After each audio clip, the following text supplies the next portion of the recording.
아멘. 오늘 봉독한 말씀을 가지고 이아차르라는 제목으로 말씀을 함께 나누겠습니다. 제가 중학교 1학년 때였습니다. 중학교 1학년 여름방학 때였는데요, 왼쪽 겨드랑이에 작은 종기가 하나 생겼습니다.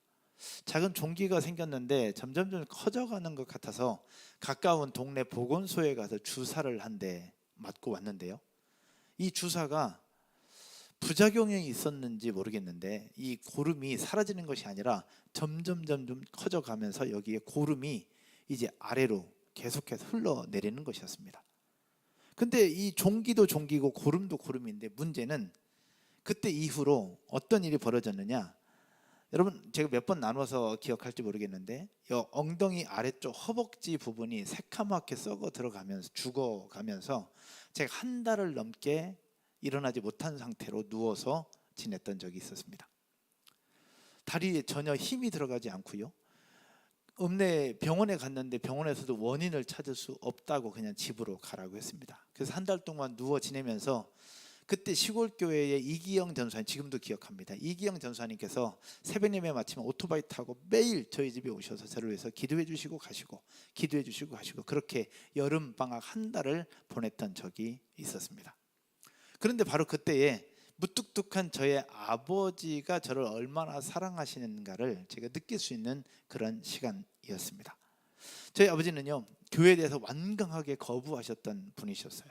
저희 아버지 하면 술, 그리고 폭력, 그리고 저희 어머니가 교회 다닌다고 때로는 어머니에게 손도 대셨던, 굉장히 권위적이면서 무서웠던 분이 저희 아버지셨습니다. 교회에 교자도 쓰지 말라고 그렇게 소리를 치셨던 분이 저희 아버지셨습니다.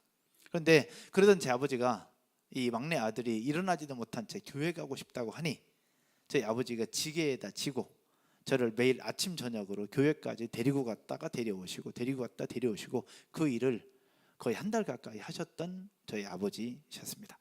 근데 더 중요한 것은 무엇이냐, 당시 저희 집에서 교회까지 거리는 1km예요. 1km. 그리고 교회까지 가기 위해서는 언덕을 하나 넘어야 했고 그 언덕 중간에는 공동묘지가 있습니다. 결국 공동묘지를 지나서 언덕을 넘어가야만 교회를 갈 수 있는 그 거리를 저희 아버지가 저를 지게에다 지고 매일 왔다 갔다 했다는 거예요. 근데 재밌는 사실은 중학교 1학년이면 전 14살이잖아요. 저희 아버지가 몇 살에 저를 낳으셨냐면 50에 저를 낳으셨어요. 그럼 제가 14살, 아버지는 몇 살이에요? 64입니다. 오늘날로 얘기하면 할아버지예요. 할아버지가 건장한 청소년 14살짜리 저를 지게에다 지고 1km가 넘는 그 거리, 언덕을 넘어야 되는 그 거리를 아침 저녁으로 왔다 갔다 했던 그 아버지의 모습이 생각이 나더라고요. 오늘 여러분들과 함께 나누고 싶은 이야기는 이겁니다. 저희 아버지는 교회를 그렇게 싫어하셨어요. 교회의 교자도 싫어하셨던 분이에요. 그리고 늘 술과 함께 사셨던 그분. 그런데 막내 아들이 몸이 아프고 교회 가고 싶다고 아버지에게 부탁을 하니 아버지는 자신의 그 교회에 대한 고집을 꺾으시고 결국 저를 지게에다 지고 거의 한 달 넘게 왔다 갔다 하셨던 그런 모습을 보여주셨습니다. 그로부터 얼마 지나지 않아 저희 아버지는 예수님을 믿으셨고 그리고 나서 천국에 가셨죠. 어쩌면 그것이 계기가 되었는지 모르겠는데 아들의 요청, 아들의 부탁, 아들의 아픔을 보고 저희 아버지는 생각을 바꾸고 뜻을 고쳐먹었던 부분들을 보게 되었습니다. 우리의 육신의 아버지의 모습입니다. 그냥 한 아버지의 모습인데 우리의 영원한 아버지, 우리 아버지보다, 육신의 아버지보다 훨씬 더 사랑 많으신 하나님 아버지는 과연 어떠하실까? 오늘 여러분들과 함께 우리의 영원한 아버지의 모습을 여러분들과 함께 나눠보려고 합니다. 오늘은 어린이날이에요. 그리고 내일은 어버이날입니다. 저도 오늘 주일이고 내일 아침에 일정이 있어서 갈 수가 없어서 엊그저께 5월 5일 날 점심 때 아버님 어머님 모시고 함께 식사하면서 용돈도 드리고 이제 그런 시간을 가졌었는데, 여러분 어린이날 우리 자녀들을 챙기는 건 너무 여러분 잘 하시는 것처럼 우리 부모님들을 정말 더 잘 모시고 살아계실 때 더 잘 섬길 수 있는 여러분 모두가 되기를 주님의 이름으로 축원드립니다. 근데 오늘 특별히 어린이 주일로 드리잖아요. 그래서 어린이 주일, 그냥 말만 어린이 주일이 아니라 우리 아이들에게, 자녀들에게, 다음 세대에게 과연 무엇을 남겨줄 것이냐, 무엇을 전수할 것이냐를 다시 한번 되새기는 오늘 한 날이 되었으면 좋겠습니다. 여러분, 자녀들에게 뭘 남겨주고 싶으십니까? 재산, 유산 남겨줘야겠죠. 그리고 남겨줬으면 좋겠어요. 남겨줬으면 좋겠는데 무엇을 남겨줄 것이냐. 그러나 재산보다 또 유산보다 더 중요한 것은 믿음의 유산인 줄로 믿으시기를 주님의 이름으로 축원드립니다. 그렇다고 믿음의 유산만 남기고 재산은 안 남기면 안 되겠죠. 재산도 남겨줘야 되지만 재산만큼 믿음의 유산이 더 크다는 사실들을 기억하고 우리 자녀들에게 믿음의 유산을 남겨줘야 될 것인데 무엇을 어떻게 남겨야 될 것이냐. 첫 번째입니다. 따라서 한번 해볼까요? 야차르 대신 하나님을 남기자. 야차르 대신 하나님을 남기자. 첫 번째는 야차르 대신 하나님을 남기자는 겁니다. 여호와께서 어느 날 오늘 본문에 에레미야를 토기장의 집으로 보내셨습니다. 여러분, 토기장이가 뭐하는 사람이에요? 그릇 만드는 사람이잖아요. 흙으로 그릇을 만들고 그릇을 굽는 사람이 토기장인데 어느 날 에레미야를 토기장의 집으로 보내셨어요. 그랬더니 그 앞에 상황에 토기장이가 흙으로 그릇을 만드는데 그 그릇이 자꾸 안 되고 틀어지는 거예요. 자꾸 그릇이 부서지는 겁니다. 그랬더니 그 토기장이가 그 그릇을 다 손으로 다 하더니 다른 그릇을 또 만드는 부분들을 보았던 거죠. 그 모습을 하나님께서 에레미야에게 보여주시면서 에레미야가 이렇게 말씀하십니다. 오늘 읽은 본문 6절의 말씀이에요. 6절 여호와의 말씀이니라 이스라엘 족속아 이 토기장이가 하는 것 같이 내가 능히 너에게 뭐하지 못하겠느냐 행하지 못하겠느냐. 토기장이가 그릇을 만들다가 부서지고 틀어져서 그걸 부셔버리고 다른 그릇을 만들게 되는데 그것처럼 여호와 하나님께서 너희에게 그렇게 하지 못하겠느냐라는 얘기예요. 이스라엘 족속아 진흙이 토기장이의 손에 있음 같이 너희가 누구의 손에 있느니라? 내 손에 있느니라. 여러분, 토기장이는 히브리어로 야차르라고 표현합니다. 야차르라는 표현은 토기장이의 히브리어 단어입니다. 즉 토기장이는 살펴보면 어떤 형태로 주조하다, 모양을 정하다, 흙으로 만들다, 모양을 만들다, 창조하다, 계획하다, 예정하다, 뭔가 주권자가 되어서 마음대로 주무르는 것을 이야기를 하고 있어요. 즉 토기장이는 자신의 계획과 생각에 따라 그릇을 빚을 수 있습니다. 밋밋한 그릇도 만들 수 있고 컵도 만들 수 있고 밥그릇도 만들 수 있고 국그릇도 만들 수 있어요. 그리고 컵도 그냥 컵일 수도 있고 손잡이가 있는 컵일 수도 있습니다. 밑받침이 있는 컵일 수도 있고 없는 컵일 수도 있습니다. 모든 것을 만드는 것은 누구의 마음대로냐? 토기장이 마음대로 만들 수 있다는 얘기죠. 마찬가지로 진흙이 토기장이의 손에 있는 것처럼 이스라엘 족속도 절대 주권을 가지고 계시는 하나님의 손에 있다는 것을 오늘 우리에게 말씀하고 있습니다. 그렇다면 이스라엘 족속에게만 그러할까? 그렇지 않습니다. 이 자리에는 저와 여러분들도 하나님의 손에 있다는 사실 믿으시기를 주님의 이름으로 축복합니다. 시편 이사야서 64장 8절입니다. 이사야서 64장 8절 여러분이 같이 한번 읽을까요? 같이 읽겠습니다. 그러나 여호와여 이제 주는 우리 아버지시니이다. 우리는 진흙이요 주는 토기장이 야차르이시니 우리는 다 주의 손으로 지으신 것이니이다. 아멘. 우리는 진흙이라는 거예요. 이 자리에 있는 저와 여러분들은 진흙과 같은 존재예요. 진흙이 토기장의 손 안에서 이리 흔들리고 저리 흔들리고 이렇게 만들어지고 저렇게 만들어지는 것처럼 우리는 다 주의 손으로 지으신 것이라는 겁니다. 오늘 아윤이 얘기했는데 아윤이가 쌍꺼풀이 있는가 없는가? 누가 이렇게 만드셨을까? 하나님이. 엄마 아빠의 사랑으로 태어난 아윤이, 결국 아윤이의 주인은 하나님이시죠. 오늘 반주를 해주신 우리 한나 집사님, 우리 미나 집사님 오늘부터 반주 손이 아파서 못하셔서 한나 집사님이 대타로 지난 금요일부터 뛰셨는데 너무 감사하고 너무 고맙습니다. 우리 박수 한번 우리 할까요? 한나 집사님. 하준이하고 할머니네 가셨죠? 혼자서 여기 남아서 안 가서 같이 갈 거 있다가 우리 한나 집사님이 이렇게 만드신 분은 누굴까요? 윤철일까요? 하나님일까? 윤철이가 만든 건 아니죠. 네. 결국 한나로 만들고 문선 집사님 만들고 박명호 집사님 만들고 소아 집사님 만들고 뒤에 나이 집사님 만들고 이렇게 같은 여자지만 다 다르게 키가 크고 작게 때로는 이렇게 때로는 날씬하게 이 모든 부분들이 누구의 주권 아래에 있느냐? 하나님의 주권 아래에. 물론 내가 관리하는 것도 굉장히 중요하겠지만 결국 진흙이 한 토기장의 손에 있는 것처럼 우리는 하나님의 손에 있다는 것을 오늘 본문은 우리에게 보여주고 있는데, 우리가 기억해야 될 것, 후대에게 전수해야 될 것은 무엇이냐? 따라서 한번 해볼까요? 야차르 되시는 야차르 되시는 하나님을 나도 인정하고 자녀들도 인정하도록 가르치자. 나도 인정해야 되지만 우리 자녀들에게도 하나님이 어떤 분인가를 가르치는 것이 무엇보다 중요하다라는 겁니다. 좋은 대학에 가는 것 중요합니다. 좋은 직장 가는 것 중요하고요. 운동 잘하는 것 중요합니다. 그러나 좋은 대학 가고 좋은 직장 다니고 운동 잘해도 하나님의 손에 달려 있습니다. 할렐루야. 그러나 반대로요, 저 멀리 지방에 있는 대학을 다녀도, 저는 서울 상대를 나왔거든요. 서울에서 상당히 거리가 먼 대학을 서울 상대라고 얘기하더라고. 멀리 있는 대학을 나와도, 또 내세울 만한 직장이 아니어도, 운동 못하는 개발이어도 그 또한 하나님의 손에 달려 있다는 것, 하나님의 손에 잡혀 있다는 것을 우리는 기억해야 되고 인정할 때 더 멋진 삶, 더 행복한 삶을 살 수 있지 않겠습니까? 이 사실을 기억하는 것이 중요하고요. 또 하나, 오늘 밤에라도 하나님이 불러가시면 나는 가야 되는 존재라는 사실들을 기억하기를 주님의 이름으로 축복합니다. 오늘 아침에 요양원의 할머니들과 함께 예배드리면서 그랬어요. 손가락을 누가 움직이느냐? 할머니에게 물어봤어요. 할머니, 이 손가락을 누가 움직여요? 그랬더니 하나님이요 그러시더라고. 아니에요. 손가락은 제가 움직일 수 있어요. 고개도 제가 움직일 수 있고요. 발도 제가 움직일 수 있어요. 그러나 심장은 내가 움직일 수 없어요.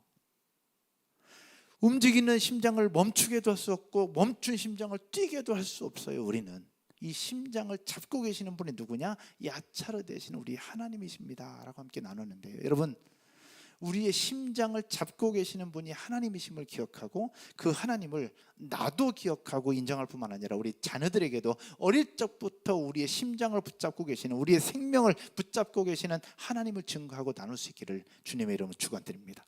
선물 주는 것 중요하지만 선물만큼 그보다 더 중요한 것이 야차르 대신 토기장이와 같은 우리 하나님을 증거하고 나누게 하는 것, 이것이 무엇보다 중요합니다. 잠언 27장 1절 말씀에서 이렇게 얘기하죠. 너는 내 일을 자랑하지 말라. 하루 동안에 무슨 일이 일어날는지 네가 알 수 없음이니라. 하루하루 열심히 최선을 다해 살아야 되지만 그 근본, 그 중심에 결국 여호와 하나님이 잡고 있다는 사실들을 늘 잊지 말아야 된다라는 얘기입니다. 이것을 우리 후대들에게 또 우리들도 누리고 경험하며 또 깨닫고 고백할 수 있기를 주님의 이름으로 축원드립니다. 두 번째, 우리가 후대들에게 전수해야 될 것 여러 가지 많이 있겠지만 하나님에 대해서 어떤 하나님이냐? 바로 두 번째, 뜻을 돌이킬 수도 있는 하나님입니다. 따라서 할까요? 뜻을 돌이킬 수도 있는 하나님. 교회를 싫어하셨던 저희 아버지 말씀을 드렸어요. 교회를 싫어하셨던 저희 아버지였는데 아픈 아들이 원하니 고집을 꺾으시고 그 먼 거리를 오가면서 저를 지게 지고 교회까지 데려다 주셨습니다. 결국 예수님 믿고 돌아가셨는데 저희 아버지가 고집을 꺾으시는 이 과정 속에는 아들의 아픔이 있었습니다. 어쩌면 제가 그렇게 아프지 않았다면 저희 아버지가 교회에 가셨을까라는 생각이 들기도 하더라고. 결국 저희 아버지가 그날 이후로 교회의 발걸음을 하나씩 옮기기 시작을 했거든요. 근데 오늘 본문에 보면 뜻을 돌이키겠다는 표현이 두 번이나 반복이 되고 있어요. 성경을 한번 볼까요? 7절과 8절, 7절, 8절, 9절, 10절인데 좀 길지만 한번 보면 가로넣기 할게요. 내가 어느 민족이나 국가를 뽑거나 부수거나 멸하려고 하나님의 계획을 할 때에 8절, 만일 내가 말한 그 민족이 그의 악에서 뭐하면 돌이키면 내가 그에게 내리기로 생각하였던 재앙에 대하여 무엇겠고 뜻을 돌이키겠고. 즉 하나님께서 심판하시려고 했던 그 나라가 있는데 심판하려고 작정하고 계획을 했으나 그가 악에서 돌이키면 내리기로 생각했던 재앙에 대해서 뜻을 돌이키시겠다는 얘기입니다. 심판하지 않겠다는 얘기예요. 벌 내리지 않겠다는 얘기입니다. 그러면서 9절 한번 볼까요? 그러나 반대로 내가 어느 민족이나 국가를 건설하거나 심으려 할 때에 그러니까 복을 주고 더 잘되게 하려고 생각을 했다는 거예요. 그러나 10절 여러분이 읽겠습니다. 만일 그들이 나 보기에 악한 것을 행하여 내 목소리를 청종하지 아니하면 내가 그에게 유익하게 하리라고 한 복에 대하여 뜻을 돌이키리라. 아멘. 뜻을 돌이키겠다는 표현을 2번이나 합니다. 뭘 얘기하는 걸까요? 하나님이 심판하시려고 했으나 그 백성들이 악에서 떠나고 회개하고 돌아오면 그 심판을 멈추고 다시 그들에게 복을 주시겠다는 이야기고, 반대로 복을 주고 은혜를 베풀고 더 잘되게 하려고 계획을 했으나 그 백성들의 태도가 마음에 안 들면 뜻을 돌이켜서 오히려 심판으로 행하겠다는 하나님의 말씀인 거예요. 결국 예전에 우리가 보았던 책 중에 어떤 책이 있느냐, 하나님의 보좌를 움직이는 기도라는 책이 있었어요. 혹시 보신 분 계실지 모르겠어요. 이 하나님의 보좌를 움직이는 기도라는 책에서 뭐냐, 우리가 열심히 기도하고 간절하게 기도하면 하나님의 보좌를 흔들어 하나님의 마음을 바꿀 수 있다라고 했다는 것이 책의 내용인데, 그래서 이 책이 비판을 되게 많이 받았어요. 우리의 기도로 하나님의 뜻을 바꿀 수 있는 것이냐? 그럴 수도 있지만 그렇지 않을 수도 있어요. 근데 여기서 얘기하는 것은 그것을 얘기하는 것이 아닙니다. 하나님의 뜻을 바꾸고 하나님의 뜻을 돌이키게 하는 데 있어서, 따라서 한번 해볼까요? 기도가 아니라 태도다. 기도가 아니라 태도가 하나님의 뜻을 바꿀 수 있다는 거예요. 백성들의 태도, 백성들의 삶의 행태가 결국 하나님의 뜻을 바꾸고 돌이킬 수 있는 가장 중요한 결정적 역할을 한다는 것을 이야기를 하고 있는 거예요. 그 대표적인 예가 뭐냐? 니느웨에 대한 심판 아닙니까? 니느웨 백성들이 하나님 앞에 범죄하고 악을 행해요. 그 모습을 보시면서 하나님께서 요나를 보내셔서 니느웨를 심판하시겠다고 말씀을 하십니다. 심판하려고 계획을 하셨고 심판하려고 말씀하셨어요. 약속하셨어요. 그런데 니느웨가 도망쳤다가 다시, 요나가 도망쳤다가 다시 돌아가면서 결국 백성들에게 심판을 선포하니 백성들이 회개하며 울며 하나님 앞에 고백해요. 잘못했노라고, 용서해달라고. 하나님은 그 니느웨 백성들의 그 용서를 구하는 그 모습을 보면서 그의 심판을 철회하십니다. 그리고 그 니느웨 백성들이 더 살아갈 수 있도록 하나님이 더 큰 은혜를 주시는 부분들이 보여져요. 심판하시려고 벌을 주려고 약속했으나 계획했으나 백성들의 태도가 하나님의 마음에 합하면 그 속에서 그 뜻을 돌이켜서 바꾸실 수 있다는 얘기예요. 그러나 반대의 경우도 있죠. 애굽 땅에서 고통하고 있는 백성들을 건져내셔서 젖과 꿀이 흐르는 가나안 땅으로 보내신다고 말씀하셨어요. 약속하셨어요. 그리고 애굽 땅에서 구원해 내셨습니다. 그러나 광야를 지난 동안 그 백성들이 어떻게 해요? 하나님 앞에 계속해서 불평하고 원망하고 계속 지도자를 원망하면서 결국 하나님의 뜻과는 다른 모습으로 보여져요. 결국 어떻게 됩니까? 가나안 땅으로 보내주겠다 약속을 했으나 그렇게 불평하고 원망하는 사람 광야에서 다 죽여버립니다. 그러나 하나님은 약속대로 그 후손들은 가나안 땅에 보내시죠. 결국 복을 주시겠다고 약속하셨으나 하나님의 말씀에 청종하지 않는 그들에 대해서는 벌을 내리고 심판을 내리시는 그분, 그러나 벌 주겠다고 하셨으나 태도가 하나님의 마음에 합하면 뜻을 돌이켜서 그들에게 다시 은혜를 베풀 수도 있는 분이 하나님이라는 거예요. 이 하나님을 여러분 믿으십니까? 이 하나님을 인정하십니까? 이 하나님을 믿고 이 하나님 앞에 여러분의 삶을 하나씩 드릴 수 있기를 주님의 이름으로 축원드립니다. 혹자는 하나님 왜 이렇게 변덕스러워? 라고 얘기할 수 있어요. 하나님 왜 이렇게 변덕스러워? 약속했으면 약속한 대로 해야지 왜 이렇게 변덕스러워? 라고 얘기할 수 있어요. 그러나 하나님은 변덕스러운 것이 아닙니다. 우리가 자녀를 낳아서 키워볼 때에 자녀와의 관계 속에서 그러하잖아요. 우리 자식이 너무너무 예뻐, 완전 예뻐, 이게 깨물어주고 싶을 만큼 너무너무 예뻐. 그렇게 예뻐도 죄를 지거나 악을 행하면 여러분 어떻게 해요? 혼냅니까? 안 혼냅니까? 아무리 예뻐도 혼내잖아요. 아무리 예쁘고 아무리 사랑스러워도 혼내는 것이 이게 부모고 그것이 사랑이잖아요. 아무리 예뻐서 선물 사준다고 했는데 태도가 마음에 안 들면 선물이고 뭐고 혼을 나는 것이 그것이 자녀의 모습이잖아요. 그러나 반대로 엄마 아빠가 너무너무 화가 났어. 완전히 화가 났어요. 오늘 집에 가서 거의 반 죽일 것처럼 그렇게 너무너무 화가 났어. 근데 집에 돌아가는 그 순간 자식들이 설거지 다 해놓고 집안 청소 다 해놓고 엄마 아빠한테 엄마 잘못했어요, 미안해요, 용서해 주세요 그러면서 해큐 그러면서 애교 부리면 여러분 어떻게 해요?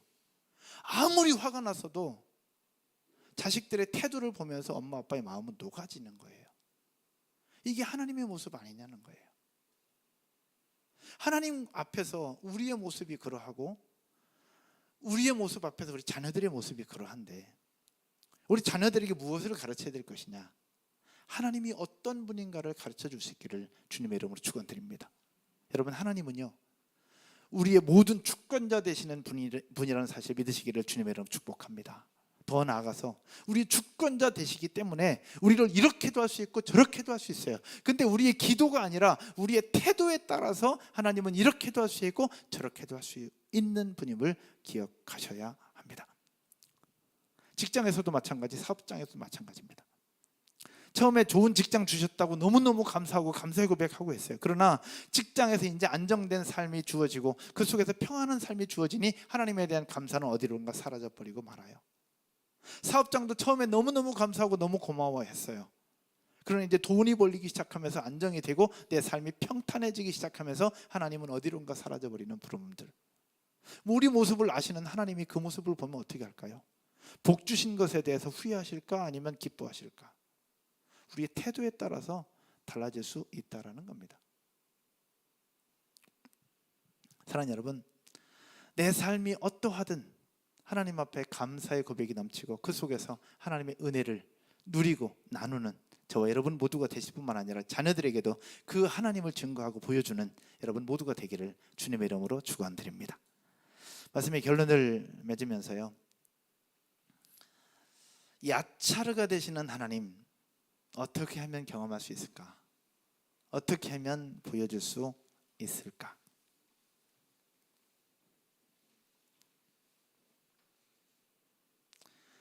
다 알고 있는데 잘 안 되잖아요. 우리 자녀들에게, 우리 후대들에게, 또 우리 사랑하는 사람들에게 하나님의 일하심을 증거하고 나누고 싶은데 해야 되는 것도 아는데 잘 안 됩니다. 어떻게 해야 될까? 지난 주일 전교연 체육대회를 마치고 행복하게 집으로 돌아갔습니다. 바로 그날 저녁 우리 MG 리더방에 올라온 톡의 내용입니다. 제 허락은 받지 않았기 때문에 누구라고 얘기는 하지 않을게요. 근데 MG 리더방에 톡이 하나 올라왔는데 톡의 내용이 이러했습니다. 애들 자기 전 오늘 하루 감사했던 이야기를 나눴어요. 비록 이기진 못했어도 하얀 옷이었단 얘기죠. 비록 이기진 못했어도 순간순간 너무 즐겁고 행복했다고 하네요. 오랜만에 함께한 체육대회가 저 또한 너무 감격스러웠습니다. 다들 너무너무 수고 많으셨어요 라고요. 감사한 톡이었고 이 톡의 내용을 보면서 행복했습니다. 근데 제가 더 행복했던 이유가 있었습니다. 그 이유는 바로 무엇이냐? 오늘 하루 감사했던 것을 자녀들과 함께 나눴다는 겁니다. 보통 체육대회하고 피곤하니 그냥 씻고 빨리 자. 또 때로는 어떤 분들은 그냥 기도해주고 그냥 재울 수 있어요. 근데 이 가정에서는 그 아이들을 씻기고 잠들기 전에 아이들과 함께 오늘 하루 보내면서 감사했던 것들을 자녀들과 함께 나눴다는 거예요. 저는 여기에 칭찬해주고 싶고 축복하고 싶어요. 저는 이것을 예배라고 표현하고 싶습니다. 여러분, 예배가 뭘까? 모여서 말씀 나누고 또 누군가가 설교하고 함께 찬양 기타 치면서 찬양하고 그리고 나서 헌금 드리고 이것이 예배일까요? 맞아요. 그것도 예배죠. 그러나 진짜 예배는 무엇이냐? 바로 하나님의 이름을 높이고 우리 가운데 하나님이 행하신 것들을 함께 나누고 그 감사를 고백할 수 있다면 전 그것이 하나님 앞에 드리는 예배라고 생각합니다. 여러분, 자녀들에게 야차르 되시는 하나님, 뜻을 돌이킬 수도 있는 하나님을 전수하고 보여줄 수 있는 유일한 방법이 뭐냐? 예배인 줄로 믿으시기를 주님의 이름으로 축원드립니다. 한 3주, 4주쯤 됐나요? 주일 예배를 끝나고 키즈카페에서 우리 전사님들과 함께 밥을 먹고 있었습니다. 근데 어떤 여학생, 좀 큰 여학생이에요. 어떤 여학생이 와서 목사님 안녕하세요. 안녕, 밥 먹었어? 그래서 네. 근데 갑자기 저한테 하는 얘기야. 목사님, 저는 이제 고등학교 졸업하면요 교회 안 나올 거예요. 달 목사님 저한테 목사님 저 고등학교 졸업하면 교회 안 나올 거예요. 지금 깜짝 놀랐어요. 왜? 교회가 싫어요. 싫은데 왜 왔어요? 지금은 재밌어요. 말이 안 돼요. 교회가 싫어요. 근데 지금 재밌대. 근데 왜 안 나오려고 그래? 그랬더니 교회에서의 엄마 아빠와 집에서의 엄마 아빠 모습이 달라요. 충격이었습니다.